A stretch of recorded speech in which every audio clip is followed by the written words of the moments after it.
What we do know is that Palestine Action have now been proscribed as a terrorist organisation. That happened Friday into Saturday. There were various attempts for this organisation to, at the High Court, not to be proscribed. But look, Parliament said it. Commons, House of Lords, various people voted against it. A lot of the usual suspects, including Richard Bergen, of course, who was on with me about 10 days ago and wouldn't tell me whether he thought what Palestine Action did in regard to RAF Bryce Norton sabotaging those planes that are there to keep us safe was right or wrong. Well, let's speak to Nicole Lampert. Nicole is a journalist who had a piece in the Mail on Sunday this week that I was looking at, a couple of reports actually. One of them was about Reverend Sue Parfitt from Henbury in Bristol, arrested on the same day the group was outlawed. Sir Mark Rowley was asked by the BBC whether it was a good use of police time. He said the law doesn't have an age limit, whether you're 18 or 80. If you're supporting proscribed organisations, then the law is going to be enforced. Officers, you could see, did it with great care and tried to preserve that person's dignity, but they're breaking a serious law. Nicole, give us the detail of all of this. Hi, Peter. Thank you very much. Actually, I would just kind of add to what Susie said, that I think that we are talking about 7/7, and that was the start of where we are today, which was the first time that we had an Islamic attack on our soil. And what we've seen in the 20 years since is repeated attacks, and that's what we're seeing with Palestine Action and all of this. It's all part of the same group. So you've got useful idiots like this retired reverend who's 81, and certainly Stupidity doesn't have an age. And then we have, we have extreme Islamic extremists also planning and attempting problems on our soil. And one of the places where they meet is with Palestine Action, which is a misnomer, really. It's an anti-West group that is attacking our military, and that is what it's doing more than anything else. And that's why they've finally been outlawed. They've been ever more dangerous, and they've been targeting.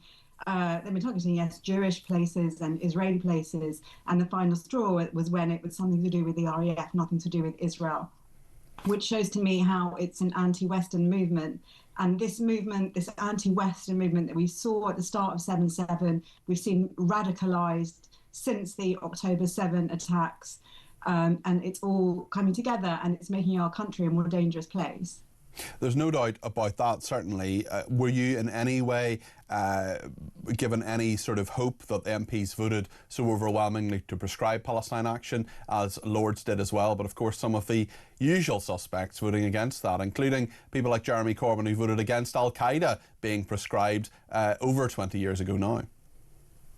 I am given great hope by the fact that so many of them did. The fact that we have people like Jeremy Corbyn in our parliament is a whole other question. I'm old enough to remember when the IRA bombed our government at the time, and 2 weeks later he invited them into the House of Commons. So this is someone who is very much the enemy within. He goes hand in hand with the useful idiots who love Palestine Action and who are not friends of our country. And this is coming at a time when the world is becoming sadly more dangerous. We've got war on our doorstep in Ukraine. We've got all of the problems in the Middle East, and all of that stuff that's bringing up. And then we're seeing the demonstrations. A few weeks ago, I was at a demonstration. I was in between both the demonstration and the counter-demonstration. And this was the week that Israel was at war with Iran. And I saw people walking down the streets with the Ayatollah saying he's on the right side of history, which shows you just how mad our country, parts of our country, has become. I don't think it's the great majority.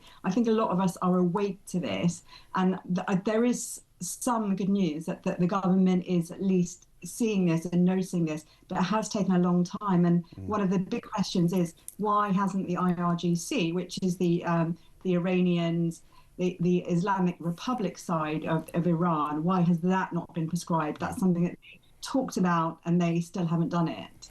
I'm asking questions as well, Nicole, about why Pascal Robinson Foster from Bob Villan, the guy who shouted death, death to the IDF, and there has been further footage that's emerged of him about a month and a half prior to that at Alexandra Palace, talking about the death of IDF soldiers specifically. He tried to explain it away. Guess what? He couldn't.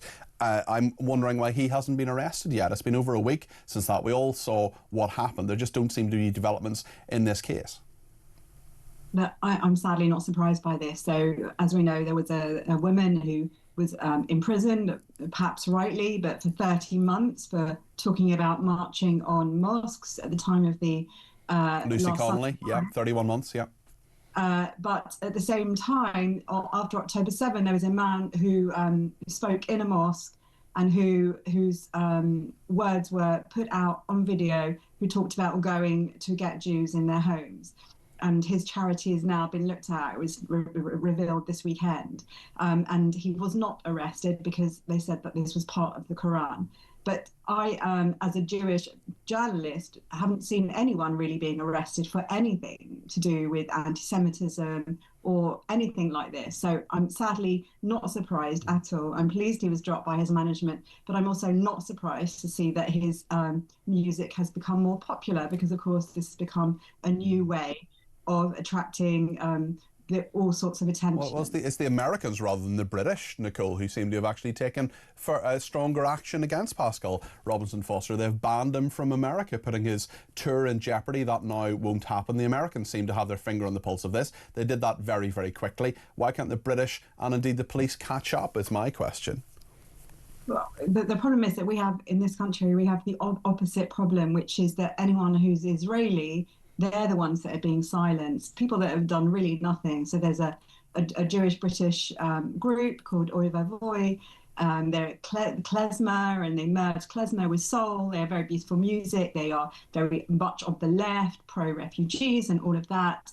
And they were banned from 2 venues at least because they have an Israeli singer, and they were attacked because she had an album cover which showed her naked collecting watermelons. And that was enough to see her taken off, to see the entire band have their 2 gigs cancelled. But in the meantime, people like Bob Dylan and all of that, the Kneecap, they're more popular than ever. Yeah. And there's something wrong with our society, which goes back to where we start from, which is from 7/7, we've seen this darkness within our society, and we don't see our authorities really being able to get to grips with it. And it's something that it's going to carry on impacting us, just as it did on 7/7. Nicole, thank you. Speaking a lot of sense, as always. Nicole Lampert there, a journalist for a number of publications, including The Mail on Sunday.